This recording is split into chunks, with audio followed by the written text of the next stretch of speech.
আসসালামু আলাইকুম। নিউটন রেফসন মেথডটা একটু দেখবো। নিউটন রেফসন মেথডটা করতে গেলে আমাদের আহ, খুব বেশি কিছু জানার দরকার নাই, জাস্ট এই অ্যালগরিদমটা জানা থাকলে চলবে। ঠিক আছে, অ্যালগরিদমটা কি? প্রথমে আমাদের ইনিশিয়াল ভ্যালুটা ধরে নিতে হবে, সেটা আমরা আমাদের ইচ্ছা মতো ধরবো, যে কোনো সংখ্যা ধরতে পারি। তবে একটু সবচেয়ে ভালো হয় আমরা যে সংখ্যাটাই ধরবো সেই সংখ্যাটা যখন আমরা ফাংশনের ভিতরে বসাবো।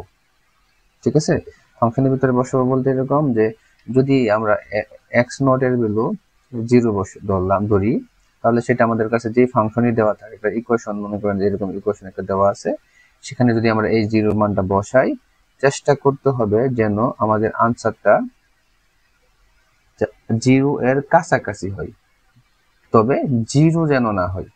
বুঝতে পারছেন যে আমরা এখানে এক্স নট এর ভ্যালু যা খুশি তাই ধরবো, সমস্যা নাই, তবে আমাদের চেষ্টা থাকবে এরকম যেন সেটার আউটপুটটা মানে এই এফএক্স এর ভ্যালুটা জিরো না হয়, তবে জিরোর কাছাকাছি হয়। জিরোর কাছাকাছি মানে হচ্ছে 1 -1 2 এরকম। ঠিক আছে, আচ্ছা এটা হচ্ছে আমাদের ওই ইনিশিয়াল ভ্যালু ডিক্লেয়ার করার সিস্টেম। ঠিক আছে, এরপরে হচ্ছে FX, value of FX. Value of FX বলতে কিছুই না, আমাদের কাছে যে ইকুয়েশনটা দেওয়া থাকবে না, সেই ইকুয়েশনটাই হচ্ছে ভ্যালু অফ এফএক্স ধরবো। বুঝতে পারছেন? আর value of f prime x, এটা কি? এটা হচ্ছে আমাদের কাছে যে এফ এক্স এর ভ্যালু দেওয়া থাকবে, তারে যদি ডিফারেন্সিয়েশন করি, তার ডিফারেন্সিয়েশনটাই হচ্ছে এফ প্রাইম এক্স। ওকে, আচ্ছা, আর তারপরে মূল কাজটাই হচ্ছে আমাদের এটা কি, আমার কাছে এক্স এর যত ভ্যালু থাকবে, ধরলাম এই যে দেখেন আমার কাছে আমরা একটা ভ্যালু ধরছি না, এক্স জিরো।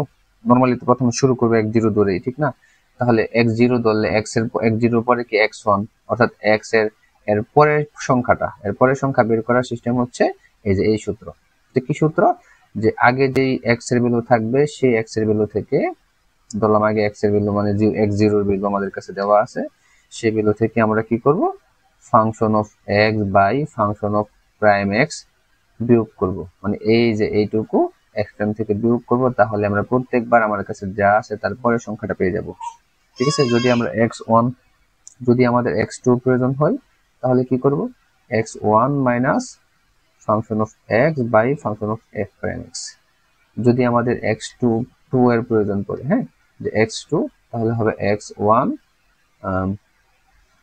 টু না, ধরেন এখানে আমাদের দরকার এক্স থ্রি, তাহলে আমাদের বের করতে হবে কি, যে x two minus function of x by function of x prime. Okay, আচ্ছা অ্যালগরিদম গুলো নিয়ে তো আলোচনা হয়ে গেল, চলুন আমরা একটা ইকুয়েশন সলভ করি। হ্যাঁ, একটা ইকুয়েশন সলভ করলে হয়তো বা আপনারা আরো সুন্দরভাবে ক্লিয়ার হবেন। ইকুয়েশনটা কি? সেটা হচ্ছে এটা, এই প্রবলেম। এখানে দেওয়া আছে, প্রবলেমটা কি, যে cos x মাইনাস এক্স ই পাওয়ার এক্স ইকুয়াল জিরো, এটা হচ্ছে আমাদের ইকুয়েশন। এই ইকুয়েশনটা সলভ করবো। সলভ করতে গেলে প্রথম কাজটা কি ছিল মনে আছে? প্রথম কাজটা হচ্ছে এক্স নট এর ভ্যালু ধরা আর কি। তাহলে আমরা লেট ইনিশিয়াল ভ্যালু অর্থাৎ এক্স নট ইকুয়াল জিরো এটা ধরবো। ঠিক আছে, জিরো ধরছি আমি, আপনারা ইচ্ছা করলে 1 2 3 -1 -3 ধরতে পারেন, 0.5 ধরতে পারেন, জিরো ধরলাম আমি এক্স নট এর ভ্যালু জিরো। প্রথম কাজটা শেষ না? আমাদের প্রথম কাজটা ছিল এটা, প্রথম কাজটা শেষ। ওকে, দ্বিতীয় কাজটা কি, ভ্যালু অফ এক্স ধরা, এফ এক্স ধরা। এফ এক্স আমি বলছিলাম, কিন্তু এফ এক্স মানে হচ্ছে যে ইকুয়েশনটা দেওয়া আছে সেই ইকুয়েশনটাই। তাহলে আমাদের কাছে ইকুয়েশন দেওয়া আছে কি, এই যে cos x মাইনাস এক্স ই পাওয়ার এক্স, তাহলে এটা কি আমরা এফ এক্স ধরবো, এই যে এটা কি আমরা এফ এক্স ধরবো, আর এই যে এক্স এফ এক্স নট ধরবো। আর এফ এক্স নট এর পরিবর্তে দেখেন আমরা কি বসে জানতাম, এক্স নট এর ভ্যালু কত ধরছি, জিরো ধরছি না? তাহলে ঠিক এর পরের লাইনে যদি আমরা এফ এক্স এর পরিবর্তে জিরো ধরি, তাহলে এখানে cos এক্স হয়ে যাবে জিরো মাইনাস এক্স হয়ে যাবে জিরো ইন্টু এর উপরে জিরো। তাহলে দেখেন এটার সাথে জিরো গুণ করলে তো জিরোই, শুধু রইল কি cos x, cos zero. cos zero মানে কত ডিগ্রি, ওয়ান। cos জিরো মানে হচ্ছে ওয়ান। তাহলে এভাবে আমরা এই ওয়ানটা পেয়ে গেছি। ওকে, মূলত এই যে এক্স নটের পরিবর্তে এক্স নটের যে মানটা আমরা ধরছিলাম এই মানটা বসিয়ে পেয়েছি। একইভাবে এরপরের স্টেপটা কি ছিল আমাদের, সেটা ছিল এফ প্রাইম এক্স বের করা। এফ প্রাইম এক্সটা কিভাবে বের করবো, আমাদের কাছে যেই ইকুয়েশনটা আছে তাকে বলছিলাম ডিফারেন্সিয়েশন করতে হবে। যদি তাকে আমরা ডিফারেন্সিয়েশন করি, তাহলে কিন্তু আমরা এফ প্রাইম এক্সটা পেয়ে যাবো। ঠিক আছে, কি ভ্যালু দেওয়া আছে, cos x minus x x, এটা আমাদের মেন ইকুয়েশন না, তাকে যদি ডেরিভেটিভ করি বা ডিফারেন্সিয়েশন করি তাহলে কি হবে, তাহলে হবে এক cos x এর ডিফারেন্সিয়েশন হচ্ছে মাইনাস sin x, তারপরে আছে যে মাইনাস, এই দিলাম মাইনাস, এখানে x কে ধরতে হবে u আর ex কে ধরতে হবে b, তাহলে এখানে ub এর ফর্মুলা ইউজ করতে হবে ডেরিভেটিভের, ঠিক আছে। ub এর যে ডিফারেন্সিয়েশনের ফর্মুলা সেটা বের করতে হবে। কি ফর্মুলা ছিল, যে u derivative b sorry u কে রাখবো, b কে ডেরিভেটিভ করব, ঠিক আছে, প্লাস b কে রাখবো, u কে ডেরিভেটিভ করব, ঠিক আছে। একবার u কে রাখবো, b কে ডেরিভেটিভ করব, একবার b কে রাখবো, u কে ডেরিভেটিভ করব, সেম প্রসেস। তাহলে এখানে x কে রাখবো, ex কে ডেরিভেটিভ করব, তাহলে x কে রাখলাম আর ex এর ডেরিভেটিভ exই, তারপরে কি প্লাস না, এই যে সূত্রের প্লাস কিন্তু এখানে মাইনাস থাকার কারণে প্লাস মাইনাস হয়ে যাবে মাইনাস, তারপর কি b কে রাখবো, u কে ডেরিভেটিভ করব, b বলতে আমরা কারে ধরলাম, ex কে ধরলাম, তাহলে ex কে রাখবো আর u বলতে কি x এর ডেরিভেটিভ হচ্ছে 1, ওকে। তাহলে শেষ, এটুকু ক্যালকুলেশন করলে কত হয়, মাইনাস এর sin x মাইনাস এর x ইনটু e পাওয়ার x মাইনাস e পাওয়ার x, ওকে। এটাই হচ্ছে এই লাইনটা, বুঝতে পারছেন, শেষ। এখন কি করবেন, ওই যে এই f প্রাইমের মধ্যে আমরা x নট এর ভ্যালু কত ধরছিলাম, 0 ধরছিলাম না, এই এখানেও 0 বসাইতে হবে x নট এর পরিবর্তে। এই যে এখানে x নট মানে হচ্ছে 0, এখানে x মানে হচ্ছে 0, এখানে x নট মানে হচ্ছে 0, এখানে x নট মানে হচ্ছে 0, প্রত্যেকটা জায়গায় যখন 0 বসাবো তখন দেখেন যে মাইনাসের সাইন 0 ডিগ্রি, তারপরে মাইনাস x নট বলতে আবার সেই কত 0 ইনটু e পাওয়ার 0 মাইনাস e পাওয়ার এই যে 0 মানে 0, ঠিক আছে। এই সবটা ক্যালকুলেশন করলে এইগুলা সব 0 হয়ে যাবে, শুধু থাকবে এইটুকু মানে মাইনাস সাইন 0 ডিগ্রি মানে হচ্ছে 1, আর সামনে একটা মাইনাস আছে, তো এই যে মাইনাস, এটাই হচ্ছে -1। আচ্ছা, তাহলে আমাদের step 1 complete, step 2 complete, step 3 complete, এখন লাস্ট স্টেপ 4। এখানে এভাবে আমরা এই জিনিসটা এভাবে করব না, ঠিক আছে। এভাবে না করে আমাদের কাছে কি আছে, x নট আছে মানে x0 আছে, এর পরবর্তী সংখ্যা কত হবে, এর পরবর্তী সংখ্যা হচ্ছে x1। এটা কিভাবে বের করব, এটা বের করব যে x নট আগে যা ছিল তা থেকে function of fx divided by function of f prime x, মনে আছে সূত্রটা বলছিলাম আগে, এই কাজটা করব, শেষ আমাদের বের হয়ে যাবে x1 এর ভ্যালু। কিরকম, x0 এর ভ্যালু হচ্ছে আমাদের 0 মাইনাস ফাংশন অফ x এর ভ্যালু আমরা পাইছি কত 1, লিখলাম 1, আর f প্রাইম x এর ভ্যালু পাইছি -1, তাহলে মাইনাসে 1 আর 1 ভাগ করলে 1, আর মাইনাসে মাইনাসে প্লাস হবে, তাহলে আমরা x1 এর ভ্যালু কত পাইলাম, +1 পেলাম না, এই যে x1 এর ভ্যালু পেয়ে গেছি কত, +1। একইভাবে এই যতগুলো যা করলাম আমরা সম্পূর্ণ প্রসেস, শুধু এই প্রসেসটা বাদ দিয়ে আর কি, প্রথম প্রসেস এই 1 নম্বরের যে ইনিশিয়াল ভ্যালু ডিক্লেয়ার করা সেটা শুধু একবারই করতে হয়, এরপরে শুধু খালি এটা একবার রিপিট করব, এটা একবার রিপিট করব, আর এই যে এটা একবার রিপিট করব, ঠিক আছে। এরপর এই তিনটা যদি বারে বারে রিপিট করব যতক্ষণ না পর্যন্ত আমরা যেই আনসারটা পাচ্ছি, অর্থাৎ ওই x এর আনসারটা পাচ্ছি সেটা 0 এর কাছাকাছি, ঠিক আছে। কি করব আমরা, এই যে এই এরপরে যে অংশটুকু আছে দেখেন, আমরা এই যে x কি বল, এই যে এইটুকু, এই অংশটুকু আমরা ডিরেক্টলি টেবিল দিয়ে করব, ঠিক আছে। এখানে আর করার দরকার নাই, চলেন আমরা টেবিলে যাই। এই যে টেবিলের মধ্যে হেল্প করেন, প্রথমে আমরা x নট এর ভ্যালু কত ধরছিলাম, 0 ধরছিলাম, এই 0 ধরলাম, এই 0 কারণে fx এর ভ্যালু মনে আছে, ওই যে ওই সমীকরণে বসানোর পরে 1 আসছিল, আর f প্রাইম সমীকরণে বসানোর পরে -1 আসছিল, শেষ।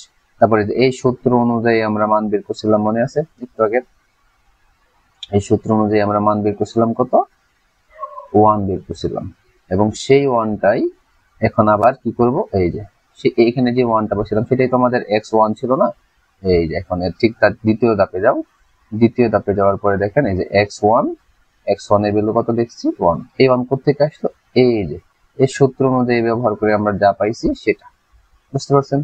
এখন আবার সেই যে fx এর যে ইকুয়েশনটা আছে না, fx এর ইকুয়েশনের মধ্যে আবার এই 1 দিয়ে বসায় দিবেন। fx এর ইকুয়েশন কোনটা, এই যে fx এর ইকুয়েশন হচ্ছে এইটা, এখানে আবার x এর পরিবর্তে কি বসাবেন, 1 বসাবেন, 1 বসাইলে এই যে -2.17797 আসবে। ঠিক আছে, একইভাবে f প্রাইম x এর মান কিভাবে পাইছি আমরা, একইভাবে এই দেখেন, এই যে এখানে f প্রাইম x এর যে ইকুয়েশনটা আছে না, এই যে ইকুয়েশন, এই ইকুয়েশনের মধ্যে যতগুলো জায়গায় x নট আছে ততগুলো জায়গায় আমরা কি বসাইবো, এই যে যেই x1 এর মান 1 সেটা বসাইবো, বসাইলে এই ইকুয়েশনটা পাবো। শেষ। তাহলে আমার কাছে x0 আছে, x1 আছে, এরপরের সংখ্যা কত হবে, x2 হবে।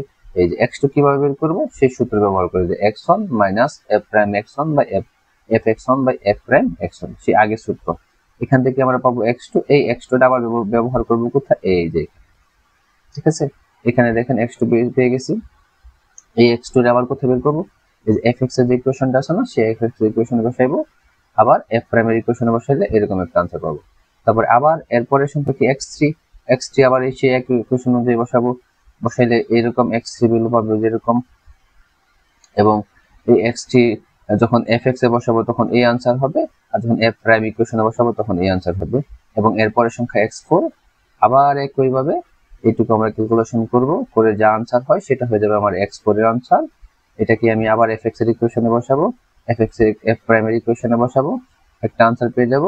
সেই आंसरটা আমরা আবার x5 এর যে ইকুয়েশনটা আছে, ঠিক আছে, প্রাইম, এখানে আবার বসিয়ে দিব।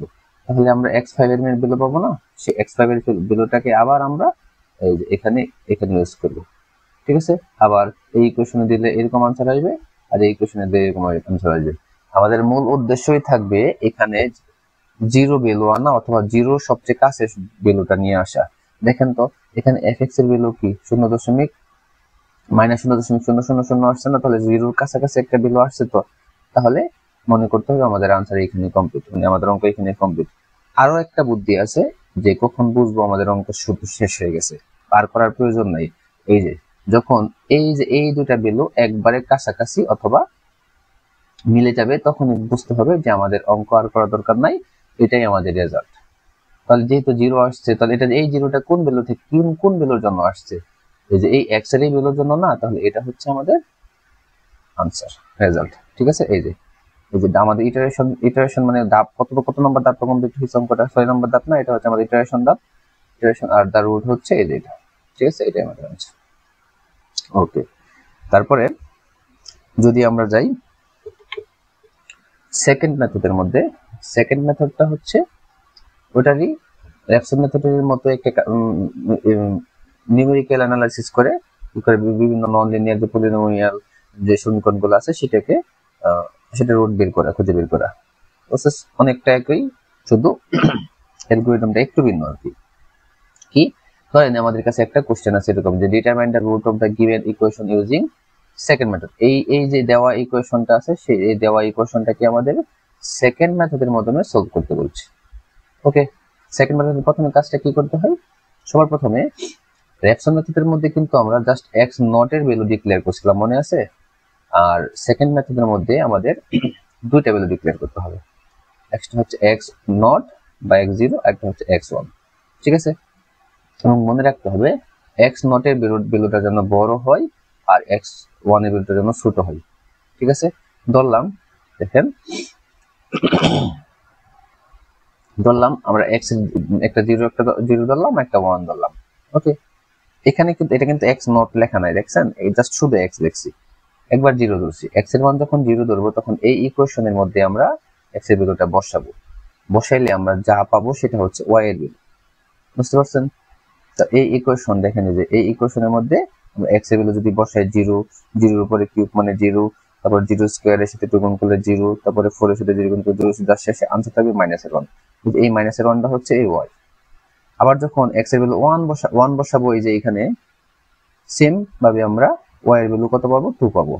তাহলে খেয়াল করেন তো, আর এই যে y এর ভ্যালু যে পাইছি তার মধ্যে বড় কোনটা ছোট কোনটা, বড় হচ্ছে 2 না, এই 2 থেকে আসছে যখন x এর ভ্যালু 1 ধরছিলাম, তাই না? এই কারণে যেহেতু এটা বড় ভ্যালু দিচ্ছে না, তাকে ধরতে হবে x নট, এই যে যেটা বড় তাকে ধরতে হবে x নট, আর যেটা ছোট সেটাকে ধরতে হবে x1 বা x2। ঠিক আছে, x2। তাহলে এই যে এই কারণে আমরা দেখেন যে x নট ধরছি কাকে, x নট ধরছি যে 1 ওয়াই নট হচ্ছে 1 2 কে, যেটা আমরা মাত্র দেখলাম এই দুইজন, আর x1 x2 ধরছি, y1 x1 আর y1 ধরছি কাকে, ওই যে ছোট যে দুজনকে, যে মাইনাসের 1 ছোট ছোট ছিল, এই কারণে -1 কার জন্য আসছে, 0 এর জন্য আসছে। ওকে, আচ্ছা, এটা হচ্ছে প্রথম ধাপ, যে আমাদের x এর ভ্যালুগুলো ডিক্লেয়ার করতে হবে। ডিক্লেয়ার করে ইকুয়েশনে বসানোর পরে যেটা বড় সেটাকে x নট ধরবো, যেটা ছোট সেটাকে 1 ধরবো। এরপরে আমাদের দ্বিতীয় কাজটা হচ্ছে, আমাদের কাছে x1 অলরেডি আছে, x নটও আছে, তাহলে এরপরে সংখ্যা কত হবে, x2। x2 বের করার নিয়ম কি, র্যাপসন মেথডের মধ্যে যে সূত্র দেখছিলাম, এটা হচ্ছে একদম ডিফারেন্ট একটা সূত্র। সেটা কি, যেটা হচ্ছে আমাদের কাছে যে দুটা ভ্যালু আছে তার মধ্যে বড় ভ্যালু কোনটা, x নট নাকি x1? অবশ্যই x নট। ঠিক আছে, এই বড় ভ্যালু থেকে মাইনাস করতে হবে। কাকে মাইনাস করতে হবে, খেয়াল করেন, এই ইকুয়েশনটার প্যাটার্নটা একটু বোঝার চেষ্টা করেন, যে x নট মাইনাস, এই যে x নট মাইনাস যে ভ্যালুটা আমার আছে, x1 আছে, সেটা নিচে, আর এখানে হবে কি, আমি যে ভ্যালুটা মাইনাস করছি তারই y এর ভ্যালু। ঠিক আছে, মানে আমি x যে ভ্যালু থেকে মাইনাস করছি আর কি, x নট থেকে মাইনাস করছি, তাহলে তারই y এর ভ্যালু, যে y নট, আর নিচে হবে y নট মাইনাস y1। আচ্ছা, এই প্যাটার্নটা তোমরা বুঝতে পারবা যদি আমি আরেকটা ইকুয়েশন লিখি, সেটা হচ্ছে x3। যদি আমরা x3 লিখি, তাহলে সেটা হবে x1 minus x1 minus x1 minus x2 into y1, আর এখানে হবে y1 মাইনাস y2। আবার যদি আমি x3 বের করতে চাই, তাহলে দেখো তো, সরি, আমার হয়তো আমার লেখাটা দেখা যাচ্ছে না তোমাদের ওখানে, জিনিসটা হবে অনেকটা এরকম। ঠিক আছে, এটা যে যদি আমরা x3 বের করতে চাই, তাহলে সেটা কি হবে, x2, সরি x3 না, x4 বের করতে চাই, তাহলে সেটা হবে x2 minus x3 into y2 বা y2 মাইনাস y1। তাহলে এই প্যাটার্নটা কি অনেকটা বুঝতে পারছো ইকুয়েশনটা, অর্থাৎ আমি যারটা বের করব তার দুইটা কম থাকবে এখানে, সহজ ভাষায়, আর দুইটা কম যা থাকবে তা থেকে মাইনাস করতে হবে ওইটারই পরেরটা, যেমন x2 থেকে x3, y2 থেকে y1, আর এখানে y2, আমি o2 বের করতে চাই, 2 থেকে মাইনাস করতেছি, এখানে এই কারণে এখানে 2 থাকবে। আশা করি ইকুয়েশনটা বুঝতে পারছো, না বললে ইকুয়েশনটা একটু মুখস্থ করে রাখবা। ঠিক আছে, এই ইকুয়েশন অনুযায়ী আমরা নতুন করে একটা x2 ভ্যালু পাবো। বুঝতে পারছো, যখন x2 ভ্যালুটা পাবো, এই x2 ভ্যালু যখন আমরা আবার এই যে এখানে এই জায়গায় ব্যবহার করব, তাহলে আমরা নতুন করে আবার y2 ভ্যালু পাবো। বুঝলা? আচ্ছা, তাহলে এখন একইভাবে যদি আমরা x2 পেলাম, y2 পেলাম, এরপর যদি আমরা x3 বের করি, সেম এরকম ইকুয়েশন বা সূত্র ব্যবহার করে আমরা আবার x3 y3 বের করতে পারবো। ঠিক আছে, সেটা আমরা টেবিলের সাহায্যে করব। দেখো, যদি x3 বের করতে চাই, তাহলে কি হবে, x1 minus x2 into y1 minus y2। তাহলে এখানে x1 এর ভ্যালু থেকে এগুলো মাইনাস করে ক্যালকুলেশন করে আমরা x3 পাবো। সেম প্রসেস যখন আমরা x4 বের করতে যাব, তখন কি করতে হবে, x4 থেকে দুইটা কম, মানে কি x2 মাইনাস যা থেকে বিয়োগ করছো তা থেকে সবসময় বিয়োগ করবো, মানে x2 থেকে এরপরে এটা বিয়োগ করবো x3, আর কা থেকে বিয়োগ করছো, 2 থেকে বিয়োগ করছো, তাহলে তার y গুণ হবে, সাথে নিচে তার y থেকে এরপরের yটা বিয়োগ হবে। ঠিক আছে, এভাবে তুমি x4 পাবে। এরপর এই যে x4 পাইলা, একইভাবে তুমি x5 পাইবা। ঠিক আছে, পাওয়ার পরে দেখো এই যে সবার লাস্টে কি হয়েছে, x5টা কিন্তু আমরা এই যে এখানে ইউজ করছি, তাই না, এই যে এখানে ইউজ করছি, এবং সেই এই x5 এর ভ্যালু আমরা যখন আবার y এর মধ্যে বসাইছি, মানে y এর যে ইকুয়েশনটা আছে, এই y এর ইকুয়েশন বসাইছি, এখন কিন্তু এরকম একটা ভ্যালু পেয়েছি। ঠিক আছে, এরকম একটা ভ্যালু পাইছি। এখন খেয়াল করে দেখো তো, এই যে ভ্যালুর মধ্যে সবচেয়ে শূন্য সংখ্যা বেশি হয়ে গেছে, অনেকগুলা না, শূন্য সংখ্যা অনেকগুলা, কিন্তু তার মানে এটা কি শূন্যর কাছাকাছি ভ্যালু, শূন্য যত কাছাকাছি হবে তখনই মনে করতে হবে যে এটা আমার আনসার। তাহলে এটা এই আনসারটা এটা কার জন্য আসছে, তার জন্য আসছে না, তাহলে আমাদের মূলত আমরা আনসার কিন্তু ধরবো তাকে, এই যে x কে। ঠিক আছে, তাহলে 0.2847, এই যে এটা হচ্ছে আমাদের আনসার। আশা করছি বুঝতে পারছি। ঠিক আছে, না বুঝলে সম্পূর্ণ ভিডিওটা আরেকবার একটু দেখবো, ইনশাল্লাহ বুঝে যাবে।